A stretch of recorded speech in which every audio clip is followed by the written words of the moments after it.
Hello dear, इस video के अंदर आपका बहुत बहुत वेलकम है। उम्मीद है कि अच्छे से पढ़ाई कर रहे होंगे। तो मैं अगली वीडियो लेकर आया हूँ आपके लिए, जो टफ़ क्वेश्चंस होते हैं प्लस वो पॉपुलर डाउट्स होते हैं बच्चों के, यानी कि ऐसे टफ़ क्वेश्चन जो हाल फिलहाल मॉक्स के अंदर आपको देखने को मिले हैं। ठीक है, ऐसे प्लेटफॉर्म्स जो मैक्सिमम बच्चे जिनके ऊपर मॉक्स देते हैं और वो उन मॉक्स के टेक्स्ट सॉल्यूशन से भी इतने अच्छे से समझ में नहीं आए, आपस में बच्चों ने डिस्कस कर लिए फिर भी अच्छे से समझ में नहीं आए हैं, तो फिर then I am here to rescue. ठीक है, तो उन क्वेश्चंस का उनमें से एक क्वेश्चन, तो ये पूरी एक प्लेलिस्ट है। ऐसे करके मैं इन क्वेश्चंस को करवाता हूँ, कहीं पर भी आपको सेटिस्फैक्ट्री सॉल्यूशन नहीं मिल रहा तो वो डाउट क्लियर हो जाए आपके, वो कंसेप्ट का रिविजन हो जाए। ठीक है, तो कभी ये वीडियो अपने मेन चैनल पर आएगी इवन कोचिंग सेंटर के, कभी इवन कोचिंग सेंटर के 2.0 पर आएगी। तो जिस भी चैनल के ऊपर ये आ रही है आप उसको सब्सक्राइब कर लो, क्योंकि आगे ऐसी वीडियोस रेगुलर देखने को मिलती रहेंगी। टियर 2 के लिए भी, टियर 1 के लिए भी, फिर टियर 2 ऐसे लगातार देखने को मिलती रहेंगी। और इस प्लेलिस्ट का लिंक इस वीडियो के डिस्क्रिप्शन में है, तो वहाँ से आप बाकी क्वेश्चन भी देख सकते हो। ठीक, तो इस वीडियो का क्वेश्चन ये है भाई, तो एक बार पॉज करके आप करने की कोशिश करो, और ये बिल्कुल रिलेवेंट है अपने एग्जाम के हिसाब से। हाँ, लेकिन डिफ़िकल्ट क्वेश्चन है, क्योंकि मैं डिफ़िकल्ट क्वेश्चन ही आपको करवा रहा हूँ ना। तो अगर ये क्वेश्चन आपसे ना हो, बहुत ज़्यादा टाइम ले लें, तो ऐसे नहीं सोचना है कि आपकी तैयारी कमज़ोर है, ये क्वेश्चन ही ऐसे हैं। ठीक है, चलिए जी मैं बताता हूँ। तो नंबर 1 यहाँ पर सीखने के लिए एक ये चीज़ है कि आपको ये पता होना चाहिए, कुछ प्री रिक्विजिट्स हैं। क्या मैंने आपको पहले ये बताया है कि जब भी दो पैरेलल लाइन्स हैं उनके बीच में कभी भी ऐसे क्रॉस बन रहा हो, ठीक है, तो ये जो दो ट्रायंगल बनी है, पैरेलल लाइन की मैं बात कर रहा हूँ, ये जो दो ट्रायंगल बनी है ये हमेशा क्या होंगी, ये सिमिलर होंगी। यानी कि अगर अपने पास ऐसे एक डमरू बन रहा है और डमरू की ऑपोजिट चीज़ें पैरेलल हैं, ऑपोजिट साइड्स पैरेलल हैं, तो ये जो दोनों ट्रायंगल बन रही हैं ये हमेशा सिमिलर होंगी। हमें वहाँ पर प्रूव करने की ज़रूरत नहीं होनी चाहिए, डमरू चाहे कितना भी गंदी शक्ल का हो, ऐसे अगर ये पैरेलल हो गई तो ये दोनों ट्रायंगल जो हैं इनको सिमिलर होना पड़ेगा, इनकी मजबूरी है। ठीक, ये ऐसे अलग अलग तरीके से आपको मिलती हैं ये शेप्स, तो हमें प्रूव करने की नीड नहीं होनी चाहिए। ओके जी, और एक और सिंपल सी अंडरस्टैंडिंग मैं आपको दूं। देखो, अगर दो ट्रायंगल सिमिलर हैं, सिमिलर का मतलब होता है कि वो एक जैसी हैं, एक जैसी, उनका एक जैसा रूप है। ठीक है, जैसे मैं कैसे बोल सकता हूँ, मान लो आप जूते खरीदने जा रहे हो, एक टाइप के जूते हैं, एक तो सेम टाइप का जूता है 5 नंबर में और एक वही सेम टाइप का जूता है 7 नंबर में, तो ये एक जैसे है ना, ये एग्जैक्टली सेम नहीं है, एक बड़ा है एक छोटा है, बट एक जैसे है। ओके जी, तो जब भी दो ट्रायंगल सिमिलर होती हैं हम कौन सा साइन यूज करते हैं, हम साइन यूज करते हैं ये वाला, ये। ठीक है, लेकिन अगर मैं बात बोल दूं कि दो ट्रायंगल सिमिलर हैं, तो सिमिलर हो गई तो यानी कि उनकी जो कोरस्पॉन्डिंग साइड्स हैं, कोरस्पॉन्डिंग साइड्स यानी कि जो एग्जैक्टली सेम सिचुएशन में जो साइड्स हैं उनका रेशियो सेम होता है। या तो एक ट्रायंगल दूसरे की 2 गुना होगी, 3 गुना होगी, 1.5 गुना होगी, कुछ ना कुछ गुना तो होगी, साइड्स का रेशियो सेम होता है कोरस्पॉन्डिंग साइड्स का। ठीक है, तो अगर दो ट्रायंगल सिमिलर हुई, अगर मान लो ये दो ट्रायंगल सिमिलर हैं और साथ में मुझे ये पता लग गया कि इन दोनों ट्रायंगल की एक जो कोरस्पॉन्डिंग साइड है वो इक्वल है, तो सिमिलर थी उससे मुझे पता चला ये एक जैसी हैं, उनकी कोरस्पॉन्डिंग साइड इक्वल हैं, इससे मुझे पता चला एक जैसी भी हैं और ये तो इक्वल भी हैं। यानी कि दो चीज़ें सिमिलर हों और साथ में इक्वल हों, तो ये साइन किस चीज़ का है, ये कॉन्ग्रुएंसी का साइन है, तो वो चीज़ें कॉन्ग्रुएंट हो जाती है। कॉन्ग्रुएंट यानी कि शेप में तो सेम थी, वो साइज में भी सेम हो गई, और इसी कारण कॉन्ग्रुएंसी और सिमिलरिटी के साइन ऐसे हैं। तो अगर मैं बोल दूं दो ट्रायंगल जो हैं वो सिमिलर हैं एक दूसरे के, triangle PQR is similar to triangle ABC, सिर्फ इतनी इंफॉर्मेशन दूं तो मुझे पता है ये एक जैसी शेप की है। लेकिन triangle PQR is similar to ABC and PQ is equal to AB, तो सिमिलर तो है ही और एक कोरस्पॉन्डिंग साइड इक्वल भी होगी, तो यानी कि ये तो कॉन्ग्रुएंट निकली भाई। क्लियर है, समझ में आ गई बात? तो अब एक बार फिर से ट्राई करोगे क्वेश्चन को, एक बार फिर से ट्राई करोगे। जैसे अपने पास ये सिचुएशन है, उसने बोला कि अपने पास एक पैरेललोग्राम है ABCD, ये एक पैरेललोग्राम है ABCD, तो यानी कि इसकी जो अपोजिट साइड्स हैं वो पैरेलल होंगी एक दूसरे के। हाँ जी सर, इन्हीं साइड को एक्सटेंड किया है उसने। मैं ये अज्यूम करूंगा कि आपने पॉज करके क्वेश्चन को सोल्व करने की कोशिश की है। इसी साइड को एक्सटेंड किया है तो ये साइड इसके पैरेलल है, ये साइड इस पूरी लाइन के पैरेलल है। जी हाँ, तो यहाँ पर आपको ये दिख रहा है कि एक तो अपने पास ये डमरू बन गया भैया, दो लाइनें पैरेलल हैं और उनको ऐसे क्रॉस से जोड़ा गया है, डमरू बन गया। तो यहाँ पर ये दोनों ट्रायंगल DCN और PBN ये सिमिलर है। हमें ये प्रूव करने की नीड नहीं होनी चाहिए, जस्ट इस फिगर को देख के पता लग जाना चाहिए। ओके जी, देखो यहाँ पर ये वाली फिगर, ये वाली दो ट्रायंगल सिमिलर हैं। मैं बार बार ट्रायंगल के नाम नहीं लूंगा, आप खुद समझ जाना। अच्छा जी, और देखो दूसरे रंगों से बता देता हूं। यहां पर ये वाली ये देखो ऐसे बड़ी,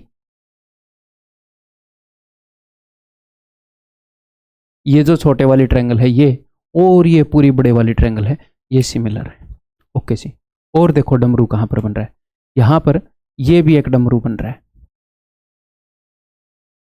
ये बिकॉज ये पैरेललोग्राम है, इसके अपोजिट साइड्स पैरेलल है। आप बोलेंगे जी हाँ सर, ठीक है। तो कुछ क्वेश्चन ऐसे होंगे जहां पर बहुत सारे पेयर बनेंगे, तो आप थोड़े से कंफ्यूज भी हो सकते हो, यार यहाँ पर तो इतने सारे पेयर बनेंगे। तो ठीक है, वो पार्ट ऑफ द क्वेश्चन है भाई, हमें छांटने हैं कि उसने किसको यूज किया होगा, ठीक है। बट एटलीस्ट आपको ये देखने आने चाहिए। ओके, और एक और बात, सिमिलर ट्रायंगल के कहाँ पर मौजूद होने के चांसेस होते हैं, जहां पर भी लाइनें पैरेलल होती हैं। जैसे एक तो पैरेलल होते ही डमरू बन गया, या फिर क्या है, जहां पर भी लाइनें पैरेलल होती हैं तो ट्रायंगल के बेस के पैरेलल लाइन कई बार मिलती है, ट्रायंगल के बेस के पैरेलल लाइन। उस केस में आपको पता है कि छोटे वाली ट्रायंगल और ये बड़े वाली ट्रायंगल सिमिलर होती हैं, बेस के पैरेलल लाइन खींचोगे तो, ठीक है। तो जहां पर भी पैरेलल लाइनें मौजूद हैं, एरिया की बात कर रहा है, तो मोस्ट प्रोबेबली सिमिलरिटी का यूज होगा, ठीक है, क्योंकि सिमिलर ट्रायंगल की साइड्स का जो रेशियो है उनके एरिया का रेशियो उसका स्क्वायर होता है। तो अब एक बार फिर से ट्राई करना जरा क्वेश्चन को करने की, तो मैं बता दूं, ठीक है जी। देखो अब मुझे ये पता है कि यहाँ से ये वाली ट्रायंगल और ये वाली ट्रायंगल ये सिमिलर है, ठीक है।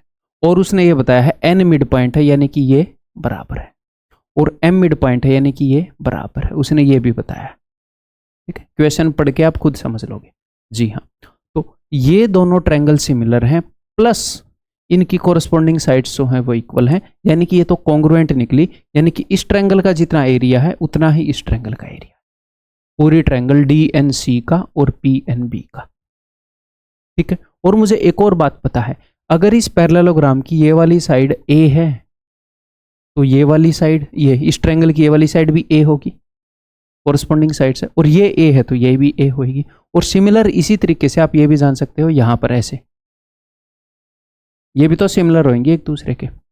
जी हाँ सर, ये भी सिमिलर होंगी, तो ये A है तो ये भी A है, ये वाली साइड यहाँ से यहाँ तक। तो एक तो हमें ये पता लग गया कि इस पैरेललोग्राम की ये वाली साइड A है तो ये भी A है, ये भी A है, ये भी A है, ये पूरी 3A है। ओके जी, और देखो अब ये वाली जो लाइन है, ये वाली लाइन, इस क्वेश्चन को करने के बहुत सारे तरीके होंगे, मैं कोई एक तरीका बताऊंगा, बहुत सारे तरीके होंगे, मत सोचना सर ये भी है ये भी है, बहुत सारे तरीके होंगे, ठीक है। ये वाली जो लाइन है इस बड़ी ट्रायंगल में देखो PDA में बेस के पैरेलल एक लाइन खींच दी गई। अगर किसी भी ट्रायंगल में बेस के पैरेलल आप एक लाइन खींच दोगे ऐसे, और अगर ये मिड पॉइंट है तो छोटी ट्रायंगल की साइड अगर 1 यूनिट है तो बड़ी ट्रायंगल की साइड 2 यूनिट होगी। तो एरिया का रेशो होएगा, छोटी ट्रायंगल का एरिया अगर 1 है तो बड़ी ट्रायंगल का एरिया 2 का स्क्वायर 4 यूनिट होएगा। तो छोटी ट्रायंगल का एरिया अगर 1 है तो नीचे वाले पोर्शन का एरिया 3 यूनिट होएगा। ये आपको बाय डिफॉल्ट पता होना चाहिए, इतनी तैयारी होनी चाहिए कि मिड पॉइंट को मिलाऊं तो यहाँ पर एरिया 1 यूनिट है, नीचे एरिया 3 यूनिट है। क्लियर है?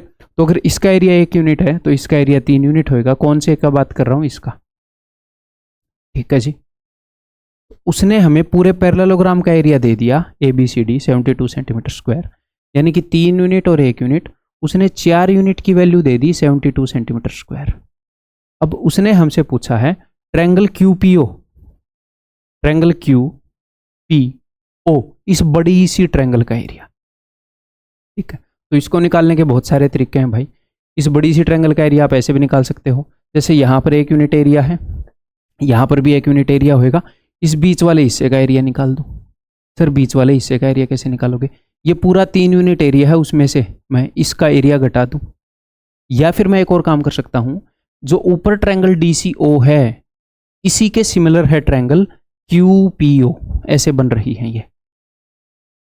इनकी साइड्स का रेशियो है 1:3, तो इनके एरिया का रेशियो होगा 1:9। तो किसी तरह मैं ऊपर वाली का एरिया निकाल लूं, उससे 9 गुना इसका एरिया होएगा। लगाओ दिमाग, कैसे करेंगे। और जो मैं तरीका बताऊंगा उसके अलावा भी बहुत सारे तरीके प्रेजेंट होंगे, तो ये मत सोचना कि सिर्फ वही है, क्योंकि सिचुएशन ही ऐसी है, बहुत सारे एंगल से हम देख सकते हैं। चलिए जी देखो, तो अगर मैं इसका भी एरिया निकालने की कोशिश करूंगा, या तो मैं इसका एरिया निकालने की कोशिश करूंगा, या फिर मैं इस छोटे से हिस्से का एरिया निकालने की कोशिश करूंगा, ताकि 3 यूनिट में से मैं इसका एरिया घटा पाऊं। तो देखते हैं कैसे निकालेंगे।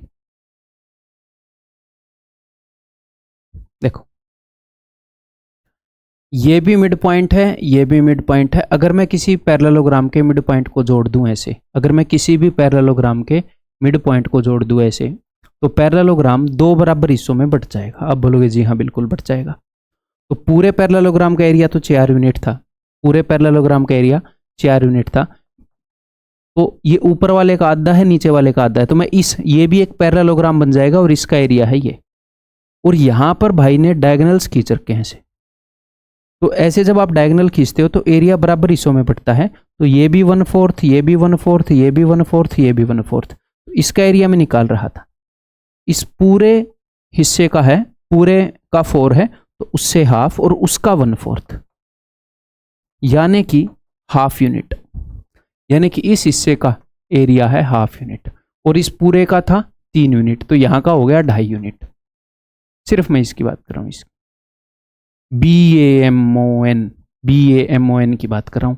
3 यूनिट था BADN का, ठीक है।